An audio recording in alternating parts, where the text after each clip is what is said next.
Hi guys, welcome back to another video, and today we'll be taking a look at a gaming monitor from LG UltraGear. This is the GP950, details are in the description below including purchasing links. Now this monitor has an impressive spec with a 27-inch 4K Ultra HD screen with an IPS panel, bezel-less design, and supports HDMI 2.1, which is perfect for the next gen gaming consoles, together with a lightning fast 1 millisecond response time. It supports a 120Hz refresh rate on consoles and 160Hz on a PC. It's rated at HDR 600, so I'll be testing this out, doing some gaming on it with my PS5, Xbox Series X, and on my gaming PC to see how well it performs. And we'll also check out what the picture quality is like, so hopefully it will give you an idea if it's worth buying or not. So let's begin by unboxing it and seeing what you get in the packaging. But before I begin, if you're new to the channel, hope you can support me by subscribing and hitting the bell icon to get notified of my next release. And drop me a comment below telling me what you're currently gaming on, and if you're a PlayStation, Xbox or PC gamer. So in the packaging you get a power adapter, power cable, a USB-B to USB-A cable, DisplayPort cable, HDMI cable, a plastic clip, some documentation, monitor stand, feet for the monitor stand, and finally the monitor.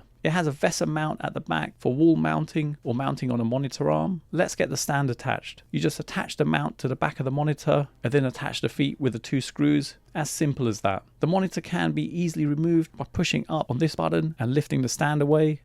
Now this is a really nice looking monitor with an all black look and red shiny color panels on the feet. It has a 27-inch IPS panel with 178-degree viewing angles, so viewing right to left and up and down. The stand is all black and is made of plastic and metal, but is very strong and sturdy. The feet are red with 2 rubber pads on the bottom, and the rest is black, which does look pretty good. It has the LG logo on one side and a G-Sync sticker on the other side, which can easily be removed if you didn't want it. It has a clip on the back for cable management, which is okay, but I would have preferred if it had some internal cable management trunking to keep the cables hidden. The monitor does look incredible with very thin bezels, giving it an almost frameless look. It can be tilted up and down, the height can be adjusted, and you can rotate the monitor to use it in both landscape and portrait mode, but it can't be swiveled left or right, so to swivel it you'd have to move the entire stand. On the back you've got the ports, which consist of 1 USB-B upstream port, 2 USB downstream ports, 2 HDMI 2.1 ports supporting the full bandwidth of 48 gigabits per second, 1 DisplayPort 1.4, a headphone jack, and a power input. It has an RGB color wheel at the back, which they call sphere lighting. There's a scroll wheel at the bottom to allow you to adjust this lighting, and a joystick toggle to allow you to adjust the monitor settings. And there's also a Kensington locking point. Now I've connected the monitor to my Xbox Series X, and looking in the settings you can see everything is checked other than the Dolby Vision for gaming. And this means games that support 120Hz at 4K will be supported by this monitor, and with the added feature of variable refresh rates, or VRR, on the Xbox Series X and S, giving a great gaming experience. But remember, on the PlayStation 5, VRR isn't currently supported, but it should be available in a future update. Gaming on this monitor is incredible, and in the fastest mode you get a 1 millisecond response time at 120Hz on both next-gen gaming consoles. However, when I tested this when gaming, I was getting some ghosting and bright trail following moving objects, but I found changing over to the fast mode worked better in gaming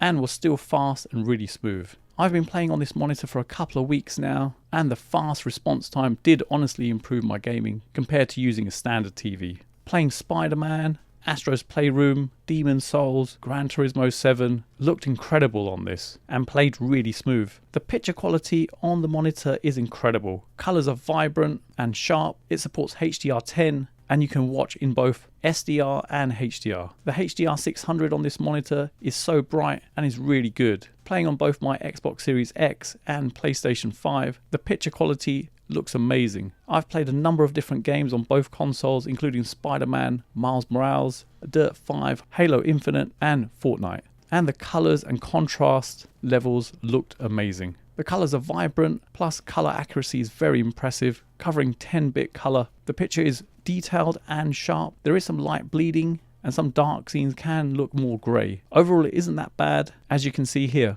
Now if you're wondering how this compares to an OLED TV, I have my LG C1 here with the GP950 at the side. The color and contrast levels together with the detail in picture quality is really good on both, but my C1 does have better contrast and color levels. However, with the GP950, you're getting a gaming monitor optimized for gaming that can reach a higher refresh rate of 160 Hz on a PC with no risk of screen burn.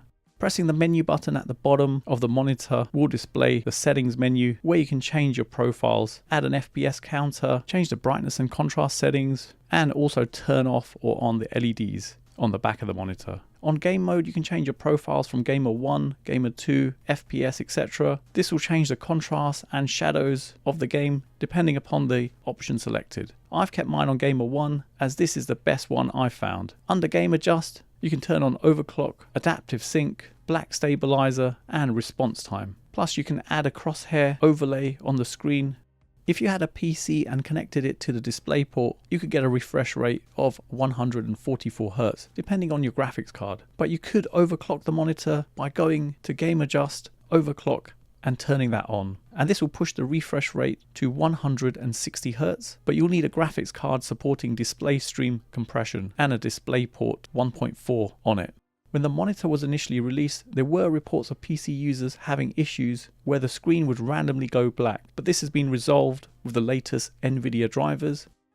There's two bits of software from LG worth mentioning. First one is the on-screen control software, and with this you're able to amend the screen settings without using the controls on the monitor, and this works with just a DisplayPort cable plugged in. Then there's the LG UltraGear Control Center software. This allows you to control the LED lighting modes on the back of the monitor, and you'd need this software to enable the sound and video sync mode. And this is where the colors will sync with what's happening on the screen. The effects you get from this are really good, but you have to leave the software running and have the USB-B to USB-A cable connected from your monitor to your PC. The scroll wheel at the bottom of the monitor allows you to change brightness levels, and pressing down on it allows you to flip between the 4 static colors and 2 dynamic effects. It would have been amazing if the sound and video sync modes worked on the HDMI inputs, but still the colors and brightness are good and give a nice glow at the back, which can help with eye strain and fatigue. There's no speakers on the monitor, which is a bit of a disappointment considering how much it costs, and personally I think all monitors should come with them as it's always useful to have. But you do get a headphone jack, making it possible to connect up a set of external speakers or even some headphones. But when you're gaming, it's best to use a set of headphones. I thought it may be worth comparing this monitor to another one which is similar in price. So in this case, we're going to take a look at the Gigabyte M32U, and I've shown a table on the screen to highlight the differences. So price wise, it's about £50 cheaper than the GP950 and has a bigger screen together with speakers. But the GP950 is HDR 600 compared to HDR 400 on the M32U, which means it can achieve higher brightness levels. The GP950 has a better color gamut at 10-bit, whereas the M32U is 8-bit with frame rate control, which means it manipulates the pixels so they flash 2 alternating colors so quickly that you perceive any of the shades in a billion color experience to make it achieve a 10-bit color gamut. On a PC, the GP950 is capable of a refresh rate of 160 Hz in comparison to 144 Hz on the M32U, but this is dependent on the graphics card you're using. So performance wise, it's more superior. It's just a shame it has a smaller screen and no speakers. So in summary, this is an awesome 4K monitor with a 1 millisecond response time. That's perfect for the next gen gaming consoles with no restriction on the HDMI 2.1 ports. So you'll get the full 48 gigabits per second bandwidth, giving the best experience at 4K 120 Hz on both the Xbox Series X and PlayStation 5. On a PC, you can overclock it and get 160 Hz refresh rate in 4K, but obviously that's dependent on the graphics card you have. Color, contrast and brightness levels look really good on the monitor, giving an awesome immersive gaming experience. I love the ambient lighting that syncs with what's happening on the screen, giving a great immersive experience on a PC. Negatives wise, it's a shame it doesn't have any speakers, but you do have the headphone jack allowing you to connect some external speakers. It's a shame the rear lighting can't sync along when using a console. And then there's a light bleed. It's not terrible, but in dark scenes and in a dark room, you will definitely notice it. So there you have it. You made it to an end of another video, and I hope it's helped anyone thinking of purchasing this. Details are in the description below, including purchasing links. And for those of you who've got to the end of this video, please leave a comment with the words LG UltraGear in it, as it's nice to see who got to the end of my videos, and hopefully you guys enjoyed it. You can follow me on Instagram, TikTok, Facebook and Twitter, and if you're new to the channel, hope you can support me by subscribing and hitting the bell icon to be notified of my next release. Thanks for viewing, and see you in the next one.